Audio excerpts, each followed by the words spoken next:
Welcome, everyone, to another episode of the Scuttlebutt. I'm your host, Sean Hall, Director of Programming with the Veterans Breakfast Club. We're a nonprofit in Western PA whose mission is to create communities of listening around veterans and their stories to connect, educate, heal, and inspire. On today's episode, we will have on two Navy service women currently active and serving. They are from the Navy Talent Acquisition Group. It is Jade Reeves and Coral Rodriguez. We're going to talk all things NTAG. If you are interested in the Navy, how to join the Navy, they just raised the enlistment age to 41. So there's still hope for me. Super excited by that. But we're going to talk about, how they got involved in recruitment. The difficulties of doing recruitment for the Navy, what they have to do, how they get the word out about the Navy, all of the benefits that you get for serving with the Navy. It's a really great conversation. I was really happy with it, and I hope that you'll enjoy it as well. You can always like, share, subscribe, and ring the bell on YouTube so you're the first to know whenever we release new episodes every Monday. You can always reach out to me, Sean, SHAUN, at veteransbreakfastclub.org. Also, very soon, my wife and I will be having a child, so I may be out for about a month. We'll have a little bit of a hiatus of the Scuttlebutt, but we will be back with new episodes right after that. So thank you so much for supporting the podcast, and enjoy the show. Jade, Coral, I'm so excited to have you both a part of the Scuttlebutt, joining us from NTAG. I'd love for us to go around the room and introduce yourselves. Jade, would you love to go first? Thank you so much for joining the podcast. Yes, of course. So good morning. My name is Lieutenant Jade Reeves. I have been in the Navy 10 years as of last month.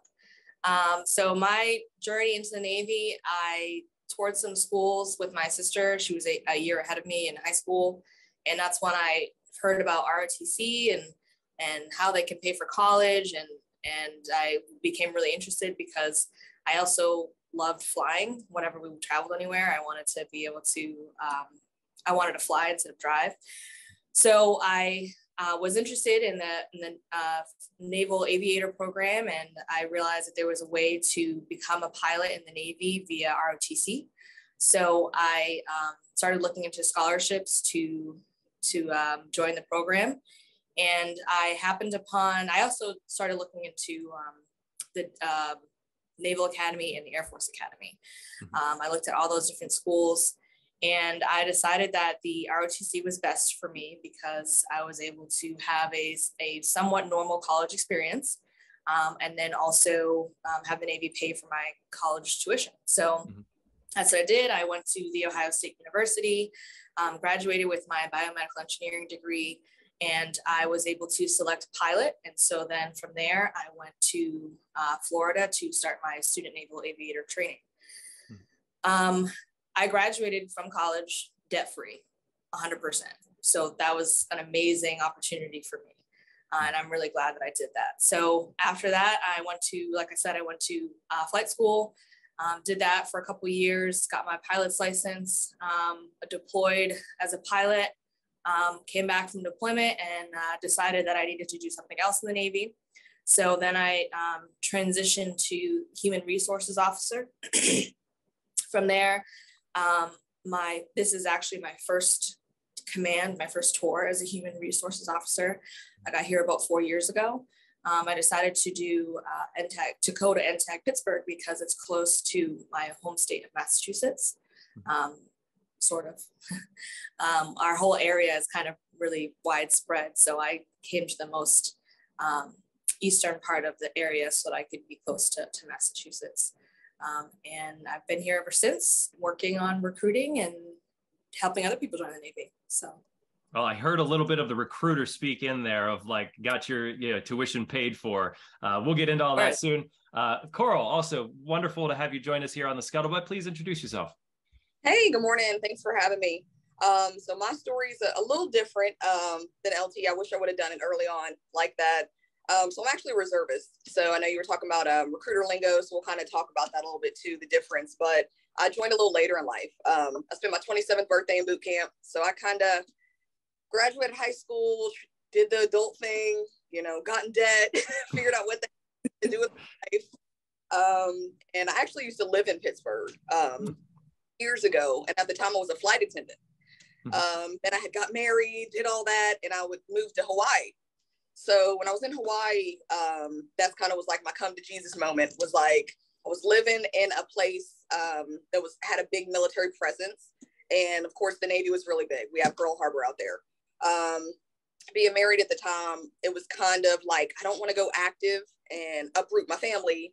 And then, so I went reserves, and I kind of didn't really appreciate it at the time. I kind of was just like, oh, reserves. It kind of felt like an ultimatum. Like, you can be in the military, but you can't go full time.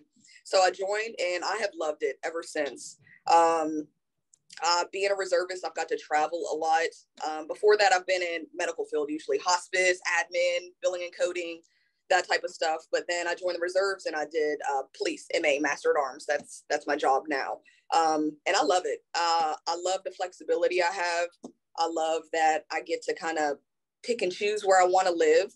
But I did 2 years in the Middle East. I was overseas, and I got so used to that money. I loved being kind of active in a sense. I loved my first and 15th paycheck.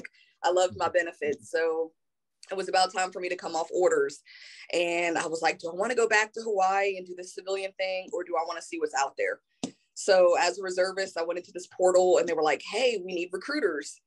And an option was Pittsburgh. And I was like, okay, I used to live there before, have friends, kind of know the area. Wasn't too excited about the weather. Not going to lie to you. None of us are. But, wasn't excited, but that's kind of how I got on these recruiting orders, was because I just kind of wanted to keep staying in that military atmosphere. I had grown to love it, being overseas for the 2 years and then kind of doing that active time.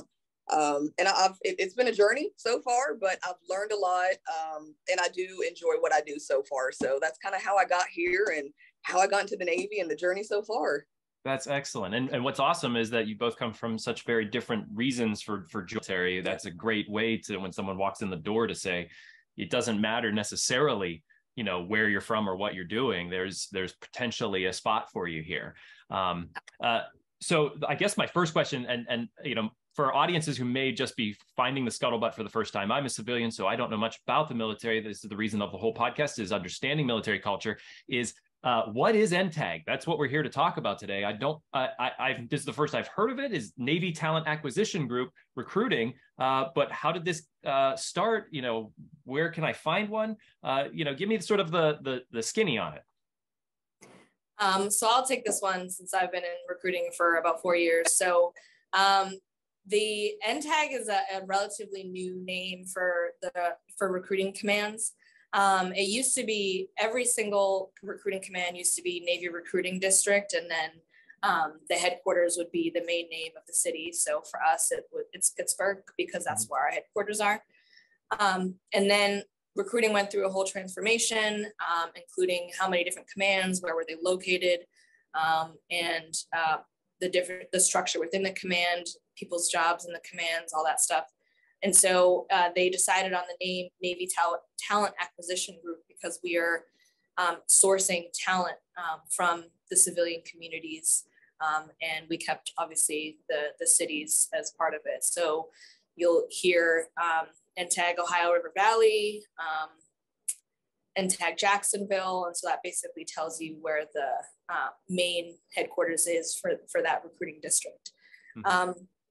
And so we wanted to project to the civilian world that we are looking for talent. We're looking for people that have great skills, well-trained, well-educated, and that can join the Navy, and right off the bat have a lot to give to the Navy, which I think was the main purpose for changing the name, to make sure that it was more clear what we're looking for when we're asking people to serve their country.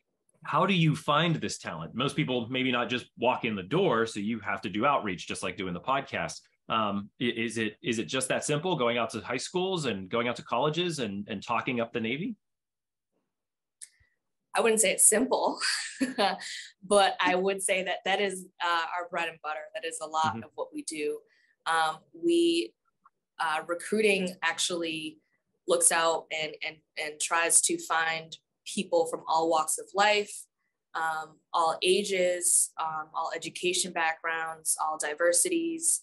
And so that requires us to be in a lot of different places and to work with a lot of different institutions. So our main source is going to be schools, so high schools and colleges, vocational schools, any kind of school, you name it. We want the education that you're getting to benefit us and to benefit you, because we can also forward your education. But I mean, we can grab anyone from anywhere. I mean, like you said, we have walk-ins that come in the door, and it's like, I knew this was a recruiting facility and I'm interested. Veterans are a huge market because they tell their relatives about their service and how great the Navy was for them. And so whether they're grandparents or parents, their kids are in the know about their relatives' military history. We also go out into the public. We go to public events, so parades. We have we work with our community salutes, which is basically where they make ceremonies for personnel that are joining the Navy, and they make it a point to congratulate them for making the choice to serve. We go to malls. I mean, we try every single avenue because, like I said, we want all walks of life. We want the Navy's sailors to represent the country. So we will take and we will look for people from anywhere. You know, it's been a minute since I've been a teenager, but do teenagers still hang out at malls? I'm going to have Pearl answer that question. Yeah, a little bit. Like man was saying, I would say because, generation changes, a lot of things is social media. You got everything now. You got Instagram, you got Facebook. You kind of got to meet them where they're at too, whether it be high school, could be events, we're still cool too. We go to concerts, we hang out, and, you can meet a person anywhere. You never know their story, their background. So definitely social media is a big one too. And kind of just going out and talking to the public. You never know whether we're in uniform, not uniform, whether you're at Walmart, whether you're at Target, Starbucks, kind of just striking that conversation with people is kind of what gets that interest going for them. It's a great point. And I'm writing notes furiously because a lot of the points that you're bringing up, I want to get to. First one being is, do either of you come from a military family, or did you join because of the situations that you found yourselves in? My father was Army. Okay. What did he think about you going Navy? So at the time, we had so I'm an only child, so that kind of tears into kind of that military lifestyle for me, kind of wanting that family aspect. But I'm an only child, came from a single parent. So that was kind of around the time of learning dad and learning who he is. I think for me, sparked my interest more. He was in the Army. He was in Iraq. He was definitely in the war. He was in the war. He has a metal plate in his hand. His Humvee was blown up. So hearing those stories for me kind of had my interest, but it kind of had me go a different realm. Being a single child from my mom, a female, she was like, "Are you sure you want to go Army? Are you sure that's what you want to do?" Hearing the stories from your dad. So definitely supportive family, kind of just, that's probably what took me a little longer to join a life, to kind of figure out, is this really what I want to do? Is the Army what I want to do? The Navy, the Marines, the Air Force, kind of getting that education. But definitely support. My family definitely supported it, whether it would have been 18 or 26 when I finally decided to do it. Jade? So for me, I did have a lot of, like my dad was Army, his brother was Army, my mom's brother served in the Navy. But honestly, I didn't really know that. Growing up, they didn't mention a lot of the time. So my decision to join was my interest in wanting to fly and not having to pay the expensive schooling just to get your license to fly. It's not cheap to get your civilian pilot's license. And so when I decided to join, my parents were like 100%, like, we support you. We have no reticence in letting you join. You're living your life. It's your decision. And on top of that, you're going to graduate debt-free. 100%. Let's do it. So, and then the reason I chose Navy specifically was because I had applied to the Naval Academy as well as the Air Force Academy. I had ruled out Army and Marine Corps because I felt like those services didn't fit where I wanted to be. I honestly hadn't even considered Coast Guard. I didn't even know that was a thing until I joined the Navy afterwards. But the main reason I went with Navy is because I figured that if I didn't get the pilot slot that I wanted, then I at least had the opportunity to be deployed on a ship. And I was adamant against having an office job, like a regular 9 to 5. I didn't want that. So I was like, well, if I join the Navy and I don't get pilot, then maybe I can go on a ship, and that would be a very unique experience that I can't get anywhere else. Very true. What was the best advice, Jay, that you received from your parents in joining the military? If you need to think about it, we'll go to Coral. Same question.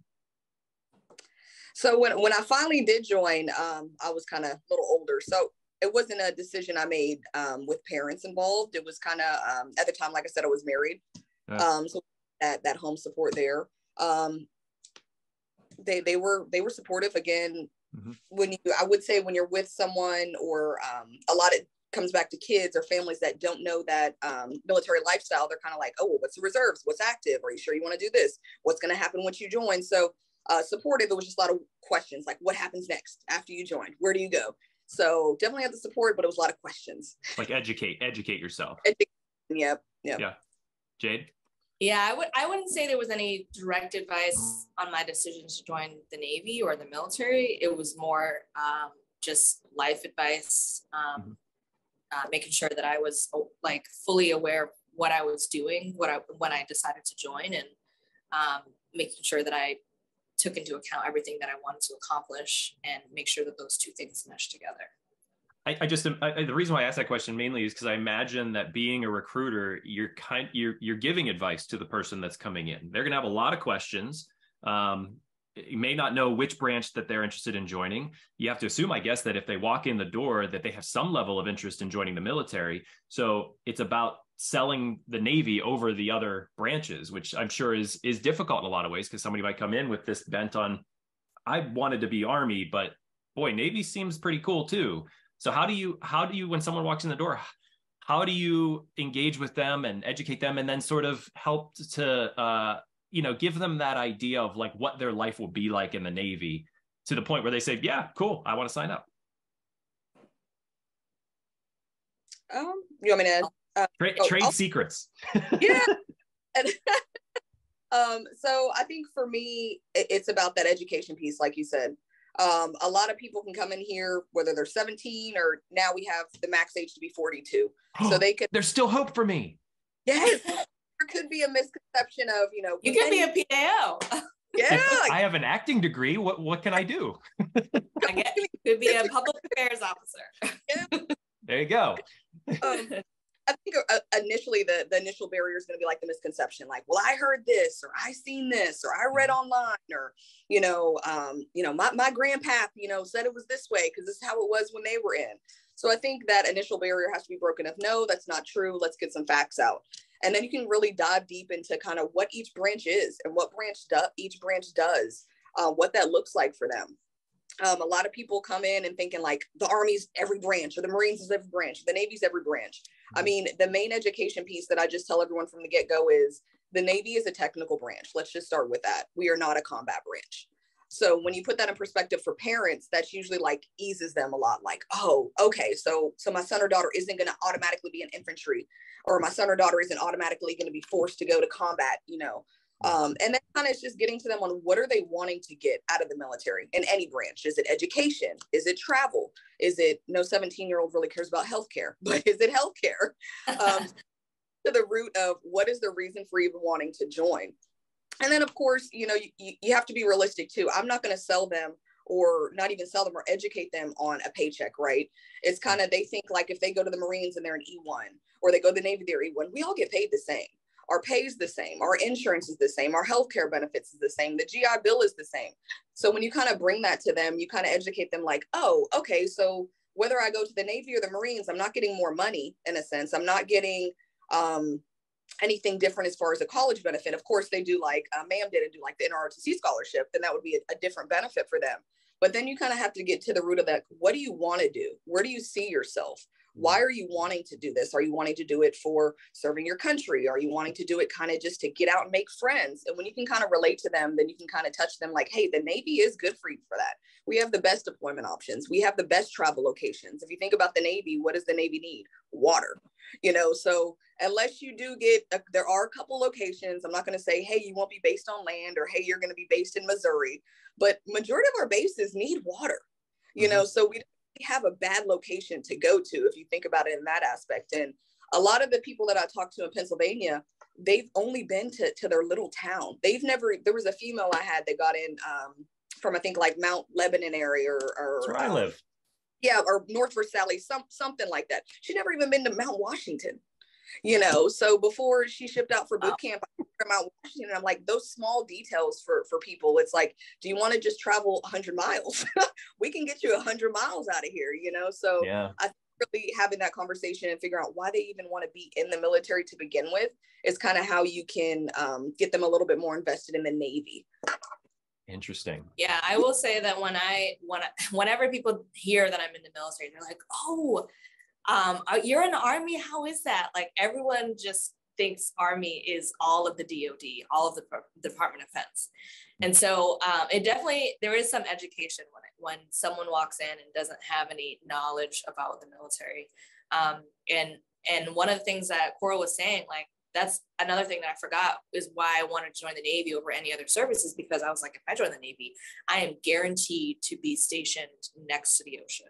And I love being on the coast. Like, that's where I grew up, on the coast. And more importantly, I can like move to California and get paid for it. So it definitely takes some education, and every recruiter is trained to get to know the person that is sitting in front of them.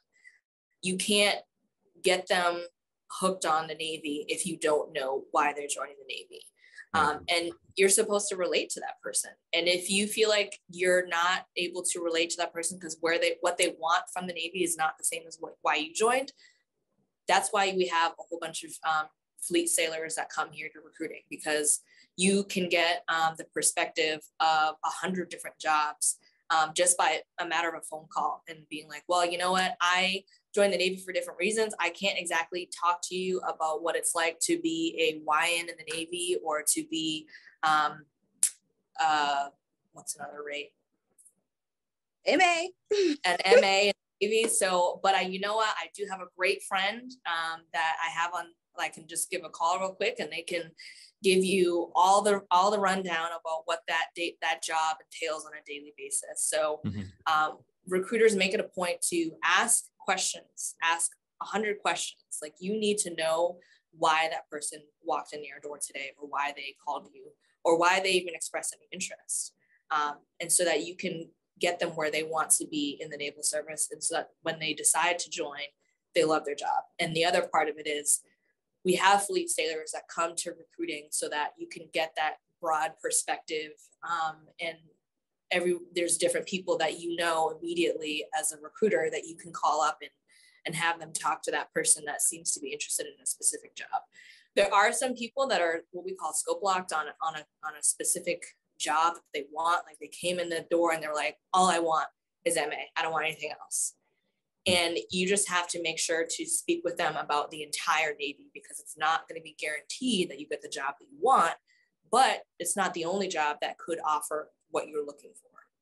Like you with wanting to be a pilot, right? Right. And I imagine that being a recruiter, as you said earlier, it's not simple. You have to have a particular talent and skills to be able to relate to people, educate people, and a passion to want to see them through their career, because you're not there just as an assignment.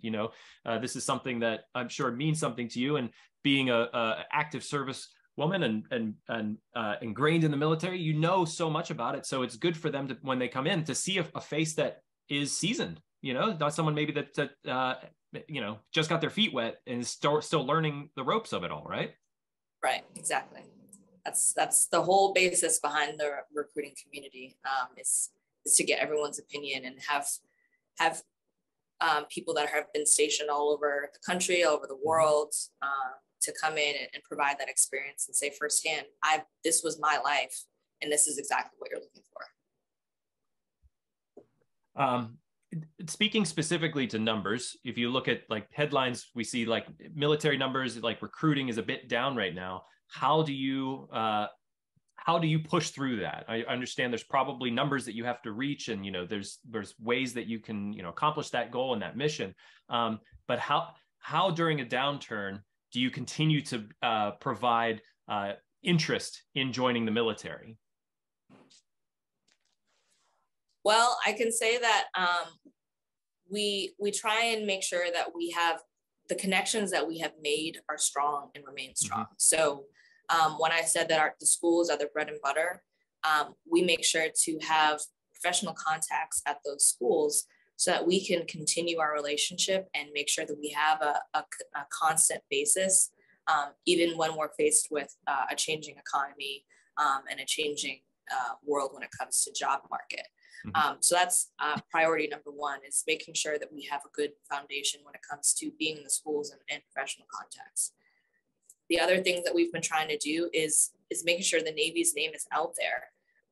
We have always had advertisement in the past, but sometimes we have to change up what we've been doing when it comes to advertising the Navy.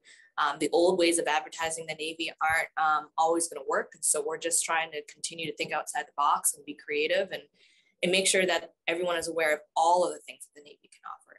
There's a lot of misconceptions that, like we talked about earlier, and the earlier that we can break those barriers, the more people we can have coming in when it comes to defeating the difficulty in terms of getting people to join. In that same thought is, what do you find when someone comes in who may not be yet, like, you know, maybe they're 50-50 on wanting to join the military? What do you find to be their biggest caveat about joining the military? They're like, well, I kind of want to, but I also necessarily don't. And how do you sort of bring them to 100%? I'll say for me personally, which is totally just like blast this over a podcast, you do not have to be Michael Phelps to be in the Navy. One of the biggest things, it's like, I don't want to be in the Navy, I don't know how to swim. And I'm like, you don't have to be like an Olympic swimmer to be in the Navy. So sometimes, well, you know, I'm afraid of the water. You know, if you think about it, you shouldn't be in the water in the Navy unless you're like a SEAL or a diver. Like, your normal job is not going to be like swimming in the water. You know, so kind of, again, it just goes back to that education. It really does, because if they're usually 50-50, there's usually something stopping them, like, hey, I want to be in the military, but I don't want to be in the Navy because I don't know how to swim, or I don't want to be in the Navy because I don't want to do X, Y, and Z.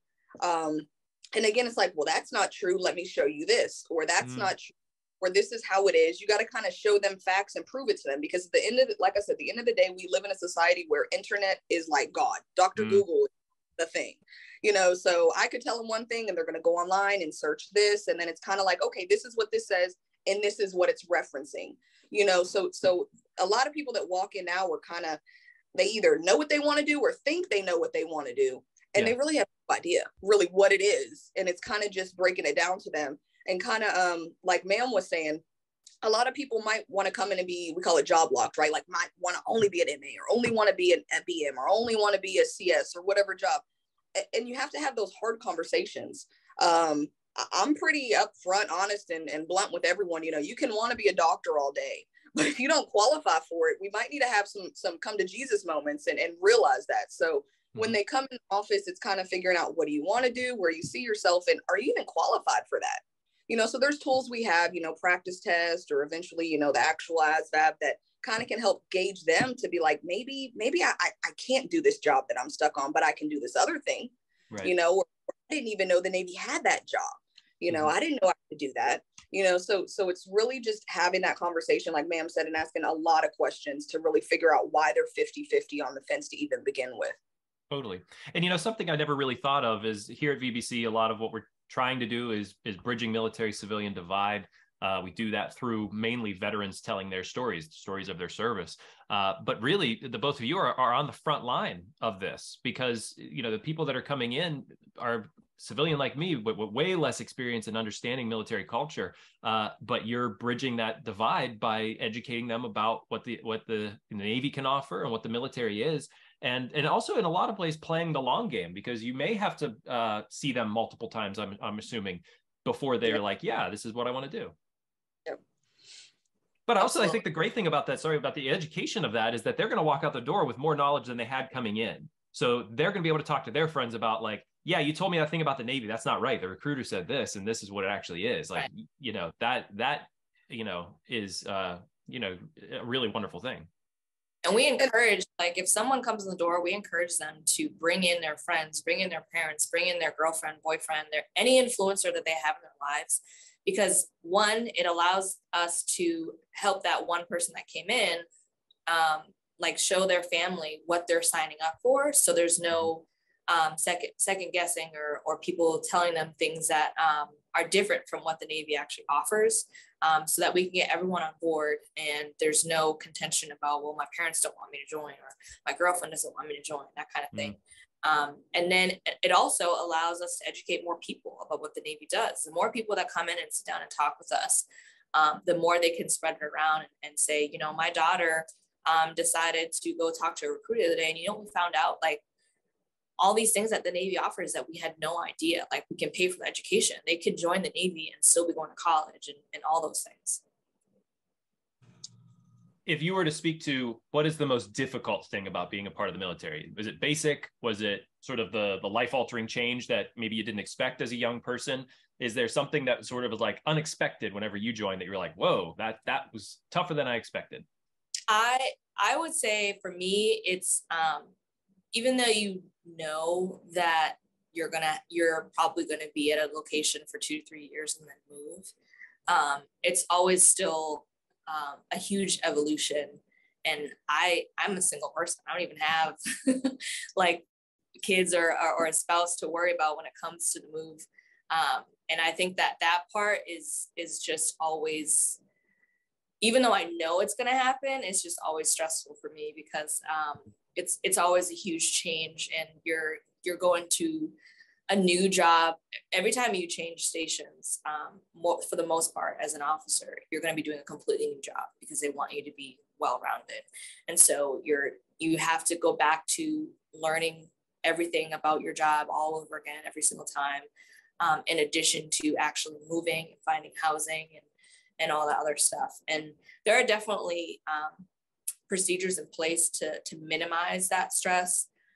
But it's always going to be there. And there may be situations where you're not able to take advantage of those things because of last minute orders and things like that. But I would say just moving from command to command each time is probably the hardest part for me. And it's different every single time. And you could say the other side of that coin is that you get more experience, you get more on the job training, you get more skills.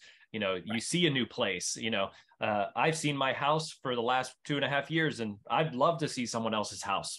Right. Yes. And then you make new connections and new friends in every state. Like, I have lived in about 5 states now, and I still know people all over the country. So, Coral, what would you say was sort of the thing that you weren't expecting to be the most difficult when you joined? I would say, again, maybe we'll kind of touch on this too, like enlisted, reserves, officer, different realms that we have. So like I said, I'm a reservist, you know, so for me, I just kind of joined, picked a job, go to boot camp, you know, 1 week in a month, 2 weeks over the summer type gig.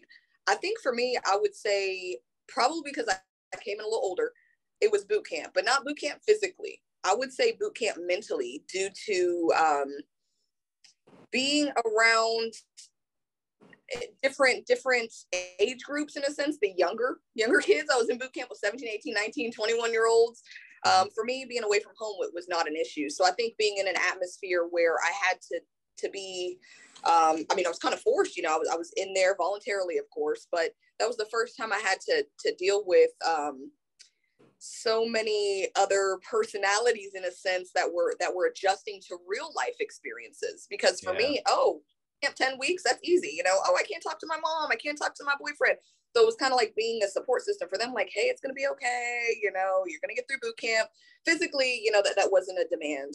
So I would say kind of that mental toughness kind of gets into play at boot camp for me. So that's what it was. I would say for me was the adjustment in civilian to military lifestyle, just straight like that, being thrown into it.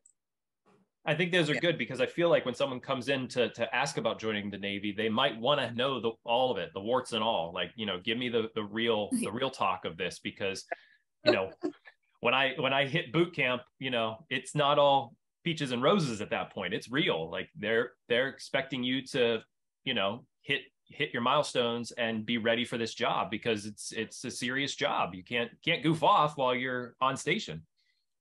Well, that's the good thing is when someone finally decides to make the decision to join, we have programs that allow them to continue their naval education while they're waiting to actually go to boot camp. So on the enlisted side, we have the delayed enlistment program.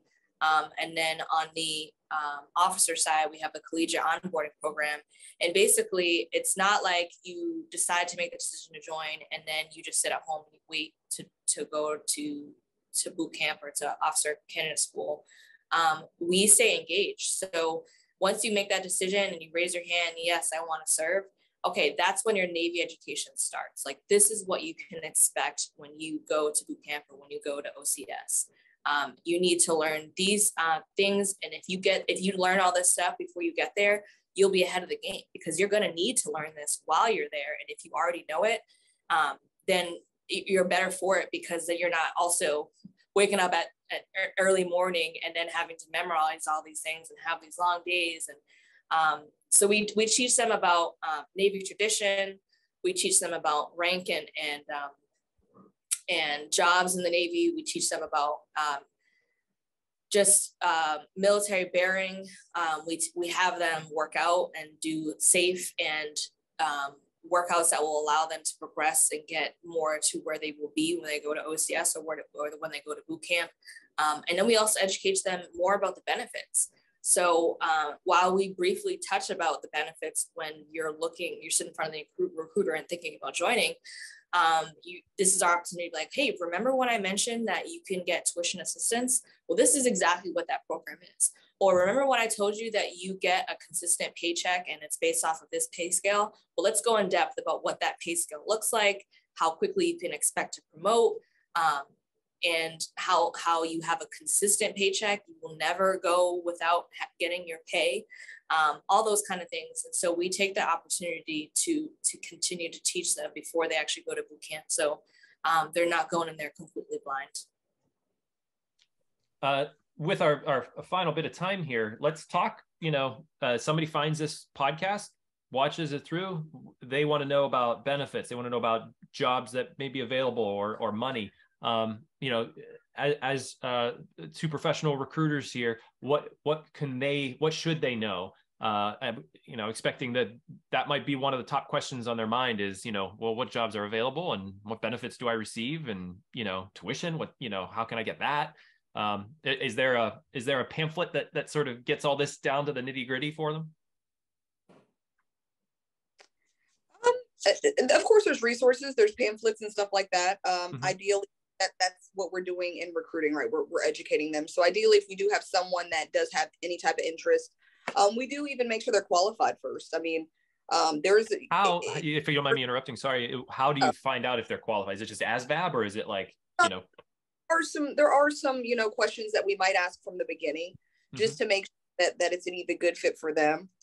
You have to realize, not everyone might want to serve their country, but some people aren't qualified, whether it be physically, whether it be mentally, whether it be something that might disqualify them. So before you kind of just tell someone, hey, you can be in the Navy, you kind of need to make sure that they're even kind of eligible a little bit.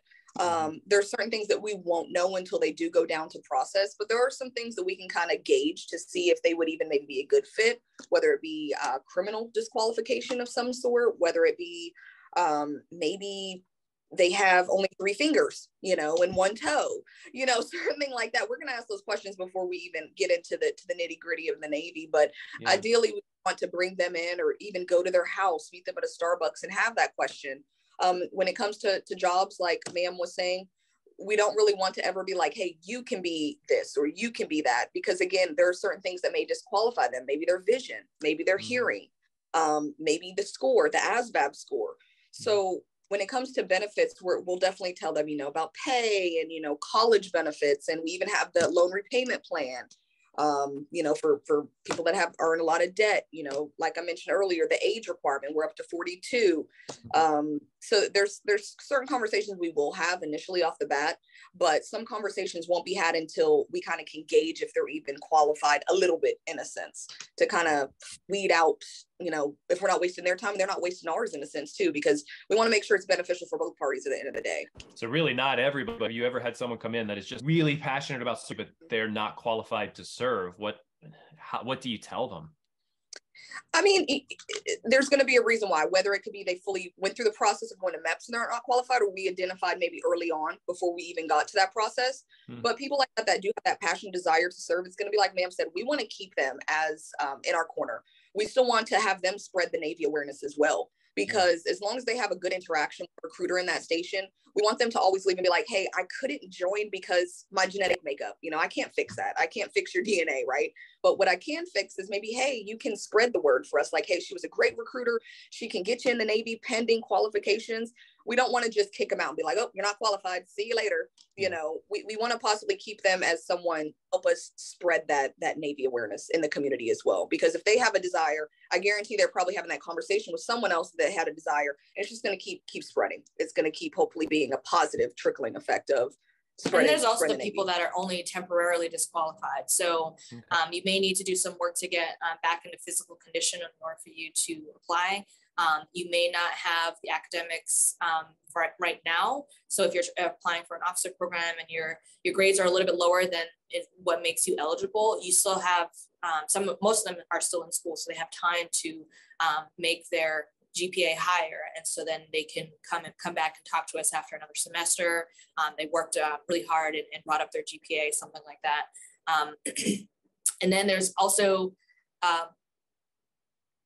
some people come too early. So for college programs, they come as a freshman or sophomore.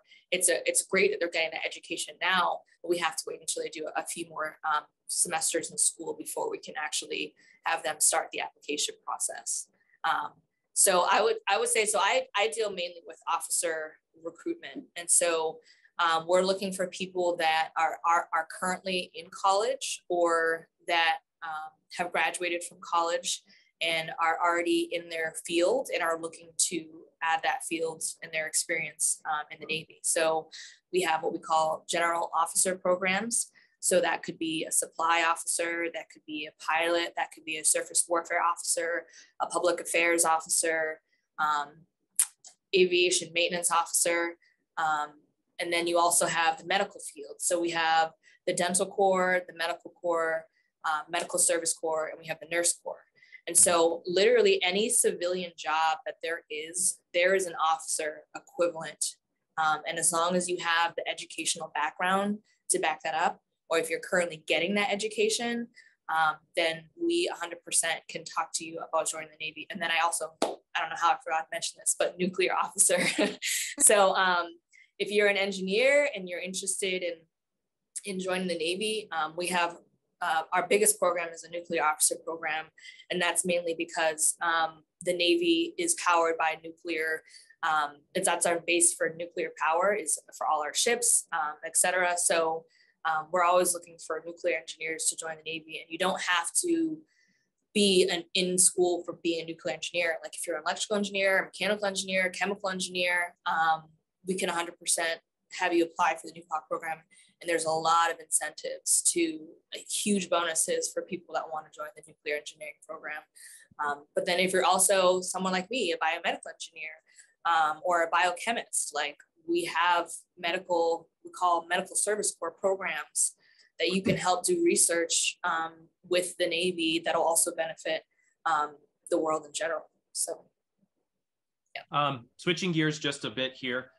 Mentioned a bit before we started recording that Julia Parsons is a part of the BBC network. She was a Navy Wave back in World War II, helped decode Enigma. So thinking of the strong lineage of women who have served in the Navy, what does it mean to both of you to serve in the Navy? And whenever you see a young woman come into the recruiting office, passing that baton on to them and getting them to sign up for the Navy, is there something that is about, that this means more than just serving? So I'll speak for me. So I would say when it comes to other females, like that are joining, I have a female now. She's like the pain you wish you didn't have, but you got to love it, passionate about wanting things, but she sees that direction, right? So when I see younger females getting in that seem like lost in the sauce, they know they want to do something, but they need that direction. And I'm just like, I can't wait to see you in 5 years. I can't wait to see you in 6 years. I can't wait to see what your path holds, whether that be you choose to do your first contract and get out, or whether it be you choose to do 20 years and make it a life. For me, you're really doing this to help people, right? You're not doing this because, I got to meet a number, or like you said, or, I got to sit in the office all day and do this. You have to be passionate about helping people, because if not, then it's not going to be reflective to the people that you're talking to, and in very least the community. They're not going to want you to be a source for them. Right. Able to get anybody in the Navy is amazing, but definitely females, being a female myself, there's always a stigma. You just have to be real with it. I'm in and usually a male dominated rate. You think police, master at arms, that's my job. So being able to just do that and do it at the same standards as a male to prove that. Being able, when I walk around, when I go into schools, when I go out in public, like, oh my God, that female's so pretty. She can have lashes, she can have her nails done. I do nails, lashes, hair, everything. You can color your hair. You can, have highlights. I think for me, it's being able to show any female, that's eligible to join or that's not eligible to join, that you can still be yourself and still be in the military. That hasn't taken anything from me. If anything, it's amplified it. It's given me a path for a successful career. It's given me a way to, put roots down somewhere. It's been able to give, at my age, like peace of mind, like, I have a good retirement coming, got good health care, for a 17-year-old, that's not important.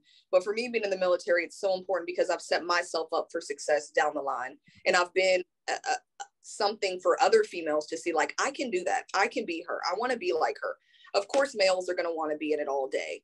But they have a different reason for joining. Usually it's a female because they attach to another female that they've seen. So if while I'm here in Pittsburgh, if I can be the reason why another female, is like, I want to do that bad A job, that she's doing. I want to work with guns, or I want to be a nuclear engineer, like Ma'am was saying, the jobs are endless for them, and I don't want them to feel like, oh, just because I'm a female, I have to be in this little box. Because that's what society usually says. They can be nurses. They can be, we have HVAC and plumbing. They could be down in there laying concrete just like the men as well, and on the weekend still wearing a pretty pink dress and heels, and all of that. So I think for me, it's more so just being that role model for other females to see that it's possible that they can do it as well. I would say, I think the barriers that I've seen for females wanting to join is, one, are they going to see a lot of females in their profession? 2, are they going to have to sacrifice their femininity? And 3, like, how am I going to be a mother and have families while I'm in the military? So the first thing I will say, I have been blessed that most of the commands that I've been to, I've been surrounded by females. I have so many pilot friends. The ship that I was deployed on was at least, I want to say, close to 50% female. My captain of the ship was a female, and she was phenomenal. She's amazing. My boss here, my executive officer, she's a female. And a lot of the leadership positions at this command have been or are currently female positions. So it's no longer true to say that the Navy in general is a male dominated job. There are pockets where that may be true, or if you go on deployment, you're not deployed with your entire command, you're deployed with a small section, but you're going to see females everywhere. The other thing about not being able, getting rid of your femininity, like MH2 was saying, you can get your hair done. You don't have to cut off your hair. That's a misconception. You can put on makeup. You can get your nails done. You can do whatever you want to do. It's really only about being professional. And there's a whole bunch of uniforms that are out there that are for females specifically. You can wear skirts, you can wear heels, you can have a purse. People think that there's the uniforms are made for females, but there are options. And then you could also have a family while you're in the Navy. I know females that have like 3 and 4 kids, and they're like commanders, captains, so high-ranking people in the Navy, and they have it all. They're able to have families, and they're also able to do their job and do their job well. And there's also programs that allow you to take time away from the Navy. I think it's about a year or 18 months where you can put your Navy career on a pause, and you can take care of your family if you want to do that. And then you can come back to the Navy like you were, like that never happened. And like you're back where you started. And like, it's not a bad thing. like you can do two things at once. Yeah. And it's phenomenal that you can have that pause and come back to the Navy, and it doesn't look bad in any way, shape, or form. So that's what I would say to anyone that actually, any female that wants to join. Both so incredibly well said. A light note to end on here. Well, thank you both for joining the Scuttlebutt. All links for contacting NTAG or even contacting Jade or Coral. If you have questions about the Navy, if you're interested, sure you both get people emailing and calling all day. So hopefully this brings an uptick. But thank you all for joining me here on the Scuttlebutt. And to our audience, please like, share, subscribe, and ring the bell on YouTube so you're the first to know whenever we release new episodes. And you can always reach out to me, Sean, SHAUN, at veteransbreakfastclub.org if you have any questions. And I'd be happy to hand you off to Coral or Jade if you have more questions for them. Thank you both for this really wonderful time. I feel like we covered a lot of ground, and I want to become a public affairs officer now. So you sold me. Of course. Thank you for having us. Definitely. And maybe we can have you back again for another episode of the Scuttlebutt next year. I'd love to, catch up with you as you continue to grow in both your careers. Really interested to see where you both end up and continue to go. Yeah, we'd love to. Thanks for having us.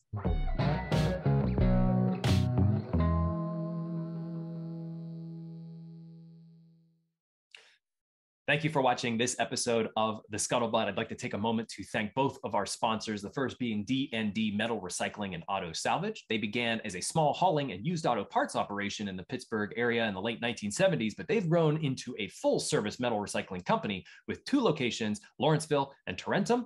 D&D accepts all types of metal, both ferrous and non-ferrous, that may be generated by industrial manufacturing, construction, and demolition, small commercial entities, as well as individual customers. They have a wide variety of material handling equipment and are capable of managing any type of job in a timely and efficient manner. You can contact them for quotes and availability at D&D. That's D&D autosalvage.com.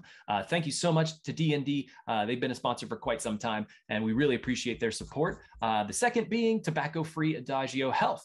They are dedicated to reducing and preventing tobacco use and to getting the word out about the hazards of smoking and secondhand smoke. They're all about health. So they want people to quit, and they have classes and nicotine replacement therapy and a popular quit line, which is the easiest number to remember ever, 1-800-QUIT-NOW. They also educate people, children especially, about tobacco use from cigarettes, cigars, pipes, chew, snuff, and other nicotine products like vaping. Finally, tobacco-free Adagio Health advocates for public and private policies that ensure healthy places to live, work, and play. You can learn all of what tobacco-free Adagio Health offers at tobaccofree.adagiohealth.org, or you can watch our recent episode with tobacco-free Adagio Health on the Scuttlebutt, where they talk about a lot of the programs that they offer for those who are looking to quit. Thank you to both of our sponsors for their continued support of the Scuttlebutt podcast. We really appreciate it. Thanks.